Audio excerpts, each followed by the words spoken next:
And we live.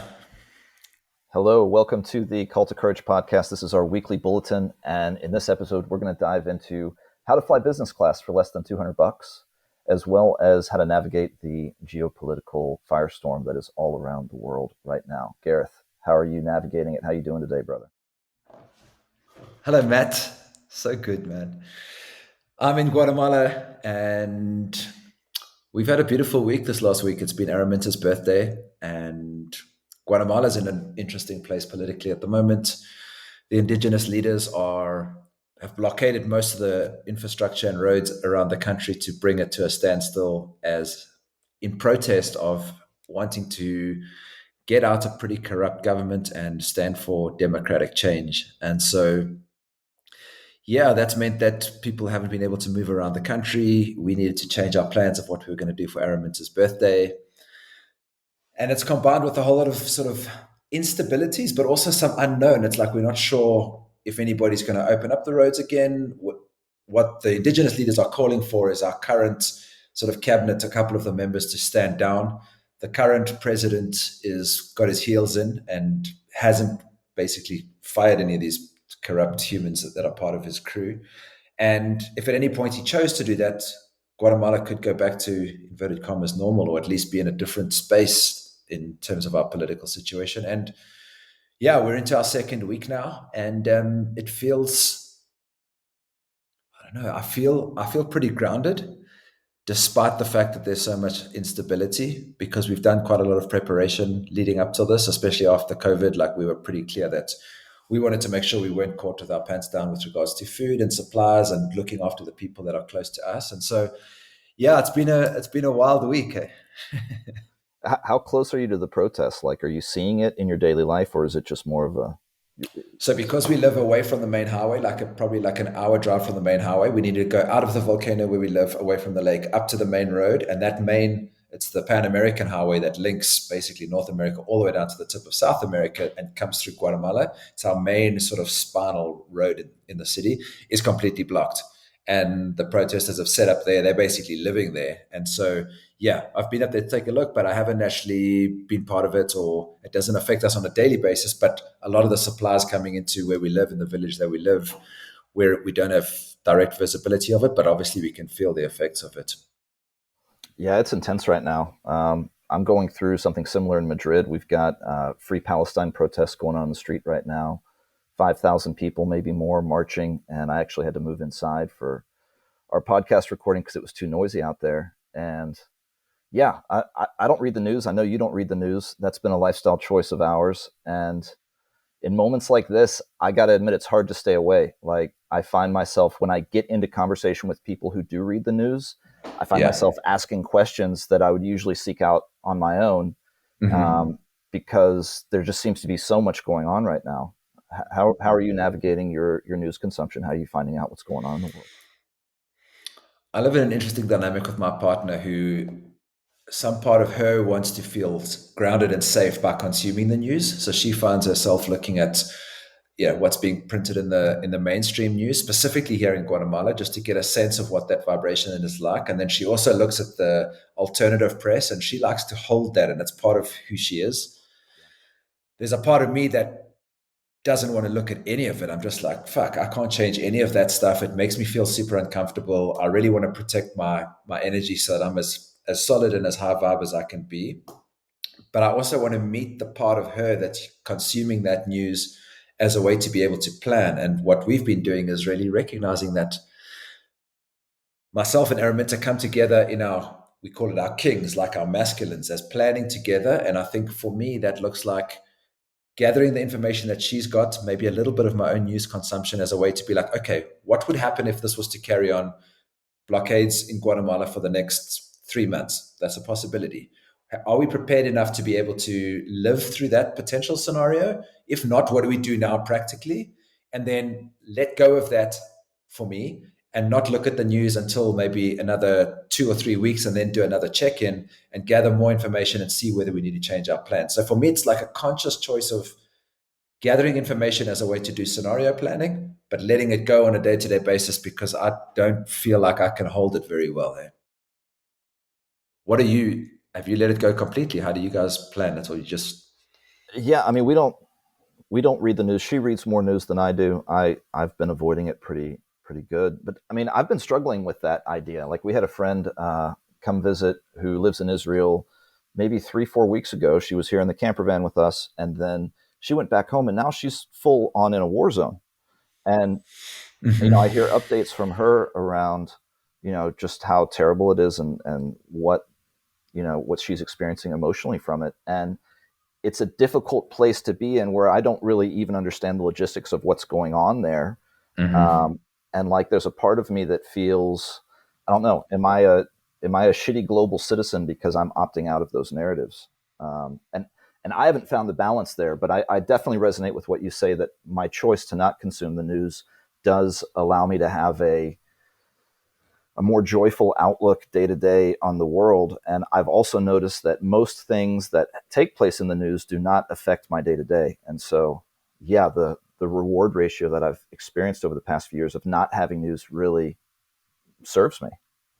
What do you think? Are we irresponsible global citizens?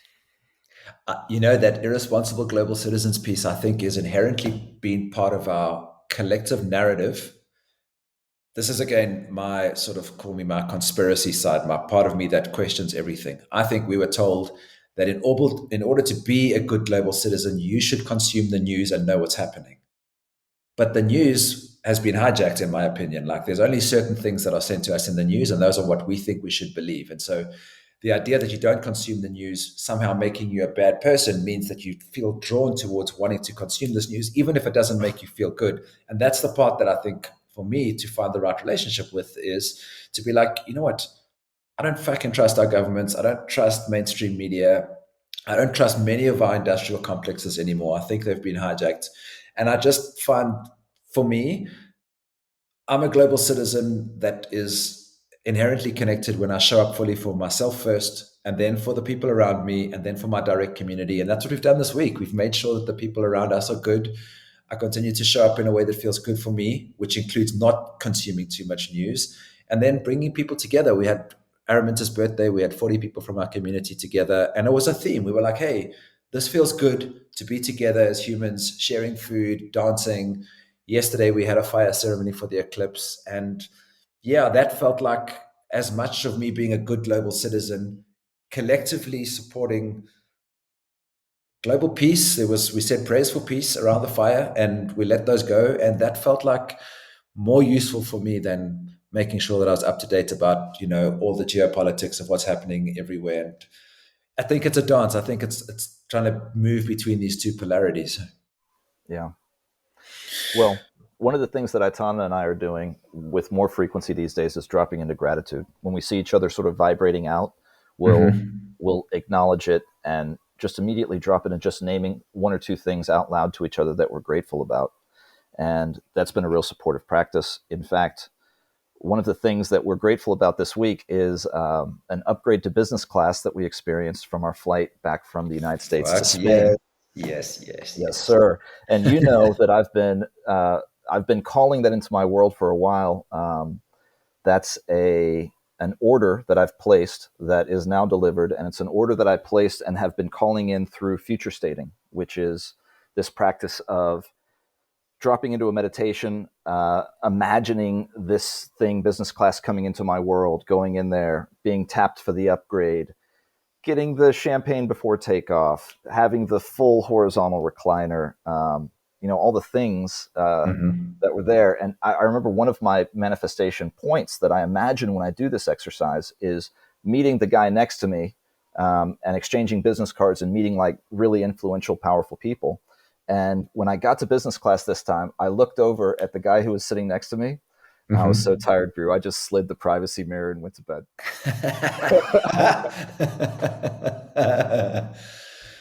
That's been such a good one because we both had that as something that we were calling in, like some sense of us both having traveled, having both been in a world where we made a lot of money before. Business class was also an interesting one for me. I had some friends who I really looked up to, and I respected them a lot, and they had access to quite a lot of resources. They were pretty wealthy, And one of them said to me one day, he was like, "I'm not ever going to fly business class. I don't see the benefit of paying like three times the price of what it would cost, and you arrive there at the same time." And some part of me felt like I really aspired to him and what he represented in my world, but I still wanted to fly business class, and I had this like sort of like internal like conflict of like, fuck, maybe I should be more humble or something like that. And yeah, I had business class across the Atlantic about 4 months ago when I did my trip from Panama to the UK. And it's only the second time I've flown business class. The first time somebody paid for it for me, and then I was traveling on a shoestring, rolling as cheap as I could. The cheapest possible flight was the best flight. But I was always like you. We've spoken about like, what does it feel like to walk into the aircraft and turn left when everybody else is turning right? Like thinking about that, the same thing, the comfy seats, champagne out of a glass, like just a different level of service. And I think it's come back to you and I just really unpacking and understanding manifestation and the law of attraction in a way that's like, number one, you can have whatever experience you choose to have on this planet. And there's no shame in any of it. Like your desires are sacred and you can call in whatever it is that you want, as long as it is that you're clear that that is what you want. And the second piece is like, once you know what it is that you want and you're committed to this dream of business class or your ideal partner or living in a place near a beach, whatever those things are, the second part is letting go of how you want that to show up. Like just trusting that it's going to show up in your world when you're a vibrational match for that experience. And yours didn't come in the way that you were expecting to, right? Like when you set this intention, you're thinking, I'm earning 100 grand a month, I'll suddenly have the resources to pay for it. But it Right. wasn't that for you. What ended up happening for me is I actually put two things on my order board when I placed this one. One was ability to fly all over the world without being cost conscious. So I wanted to, for that order for me, when I wrote it, I had the mindset of I'm making enough money now where I'm flying anywhere I want without worrying about the price just because I have the funds to pay for it. Then the Yes. second order that I placed was for business class. And yeah, those two kind of played together. Fast forward a few years, I marry a woman who works for the airline. We have basically free flights all over the world. And when we fly on her airline, we know the staff or the pilots or somebody. And so the ability of getting the extra perks that like an upgraded business class come with it. So we were able to fly my family to the United States and back for I think under $300, and that included the business class upgrade. And yeah, felt super It's good. so good. Yeah. And it's like, I think the planning part of, I call it the masculine in all of us that wants to know and have a plan of exactly what we need to do is good to a point. It's like getting clear on the fact that we want to fly business class, getting clear on the fact that we want to be separated from the anxiety of what it costs to travel wherever we want to. Like that part was clear for you. Yeah. But then letting go of the how, like it could have come through any number of ways. You could have won a competition, you could have married an air hostess, you could have bought your own plane. Like there's many different ways for these things to flow into your reality. But the process of manifestation is really getting clear on what you want, getting clear on how you feel, and then letting it go and trusting that it's going to show up when you're ready. And this is what we're talking about now is really like a foundational piece that we teach inside our tribe membership. And it's come about as a function of the fact that both you and I came to law of attraction from different ways. And then we sort of found a way to be able to work with it that has really supported us both. And that's really what we teach men to understand when they come into our tribe membership. Maybe just hit on that a little bit, bro. Yeah, I think when I think about the masculine end of it and how we always want to know how the thing's going to get there, um, yeah, for me, imagining the how allows me to get to the emotional state of being there. Like if I can Mm-hmm. imagine the how of doing it with money, then I can more comfortably position myself in that mindset of feeling what it feels like you said, to turn left. And I think, yeah, that's one of the nuanced subtleties that goes into the teaching inside of tribe. So good. It's like I don't know. This feels like such a beautiful place for us to arrive at because we've been talking about this order and manifestation for like the last 8 years since we met in Mexico when I was first getting excited about the law of attraction, having had $1 million flow into my world. and then flow out of my world and all the emotional energy that came with that. And you've been a big part of that journey, but it feels really beautiful to be able to be sharing these tools and techniques, how we've refined them inside our tribe membership, and yeah, supporting men to be able to get clear on what it is that they want in their life and giving them a pathway to be able to move into a more elevated state, both through like practices like the first 4% of how you show up in your day, but also the conscious space that we create inside our men's circle as a way for people to be able to be like, you know what, I'm not having a good day, but you leave the circle and the space that we create in our men's circle feeling better, which again lifts your energy up into a place where you can be like, okay, I'm going to look at my perfect day today and realize this is my fucking life plan that I'm going for. And I know how I feel when this is going to come in. And all these beautiful things that we're calling into our life are just really giving ourselves permission to live in an expanded way. And I'm really stoked to be able to be teaching this inside our tribe community. So yeah, maybe touch on what's coming up in the next 2 weeks inside our community around our next King Circle and yeah, who we co-creating with.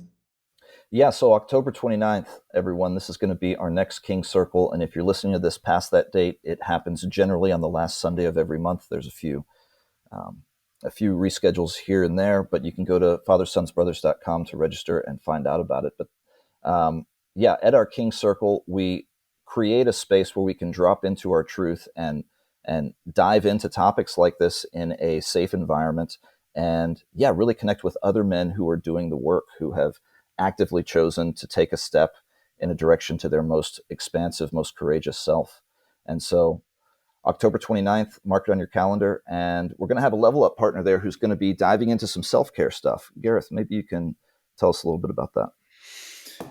So yeah, one of the parts that we've already touched on at the beginning of this conversation is recognizing that before we go out there and try and save the world through geopolitics or rescuing, is really recognizing that you can't pour from an empty cup, and that if you don't take the time to recharge and refill yourself properly, like you're not properly in your own power, it's impossible to show up as the husband, lover, leader, father that you want to be. And so self-care is a really important theme, and I think for many men perhaps we haven't had a good model for this, but it's almost like self-care is selfish, like you're looking after yourself first. But it's that analogy of putting on your own oxygen mask first. You're not going to be able to be in service for anybody else, even if you're in business class, if you don't have your oxygen mask on first to be able to support those around you. And so self-care is a really important practice. And Brian Jenkins, who's been on the podcast before, is going to be showing up and sharing some of his practices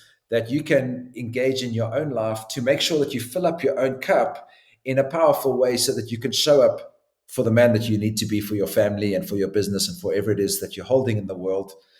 And it feels like in this time with so much uncertainty and unsteadiness in the world, riots in the street, lockdowns in Guatemala, like wherever you happen to be, you're not disconnected from this stuff. And if you're not showing up for yourself first, it's going to feel really fucking challenging to show up for the things on your to-do list and the relationships that matter most to you if you don't prioritize self-care. So yeah, we'd love to see you inside the circle. We would love to share this self-care practice with you.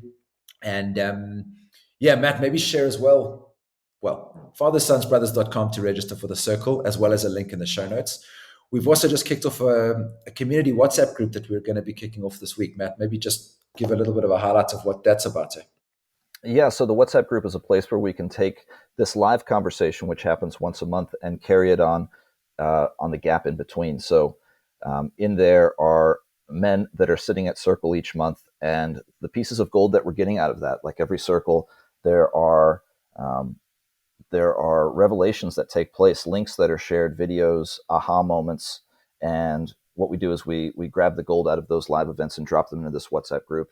And it's also a place, like I said, to connect with the guys, as well as to get updates on what's coming up next, who's going to be our next level up partner, what's going on with our 6 months of tribe training, which takes place after each King Circle, and yeah, all of those things. So in the show notes, we're going to have a link directly to that.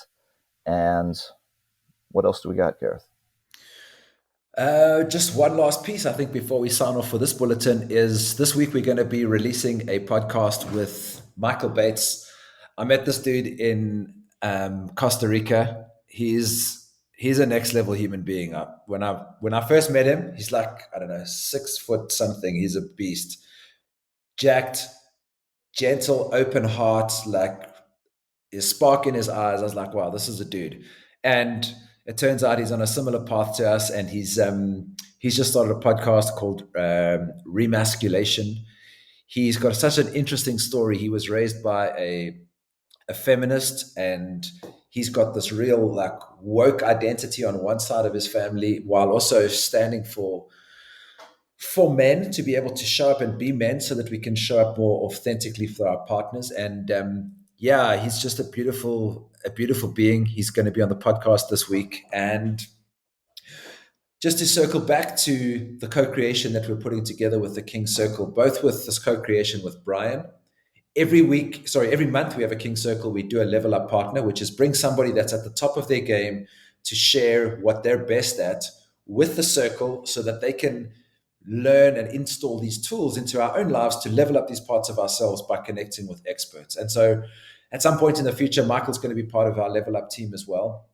But one of the themes and the ideas that we have for the King Circle is letting go of this old paradigm of doing business, which for many men is a paradigm of competition. Like Michael doing men's work or Brian doing relationship coaching is somehow competing with us in some way.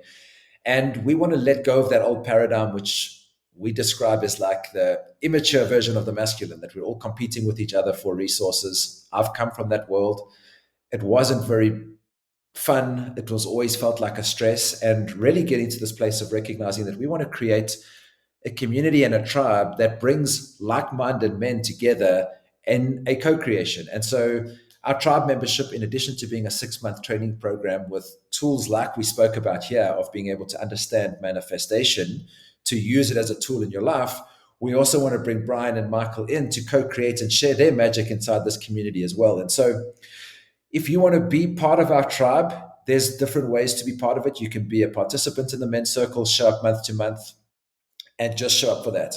If you want to journey a little bit deeper and install some of these, we call them core scaffolding, like a framework of tools that supports your life by getting clear on where you want to go, understanding manifestation, like we've spoken about, understanding developing a healthy relationship with your body, you can join at that level. If you feel like you have a gift that you want to bring to the world that you're currently sitting on and you don't know quite what the fuck to do with, this is also a space for you. Bring it to our circle. We have a thing called the King's Rolodex, which is our community of people that are sharing what they're good at, sharing the skills that they have on offer, as well as where they need help. So an opportunity for you to bring, I've got this idea of something that I want to share and I don't know quite what to do with it. We can use the tribe as an incubator for you to connect and co-create with other men that would be able to help bring the magic into the world that we all deep down want, but don't necessarily know how to do. And so that's one of the sort of the themes of, we call it maturing the masculine, of letting go of this idea of competing with one another and really co-creating together.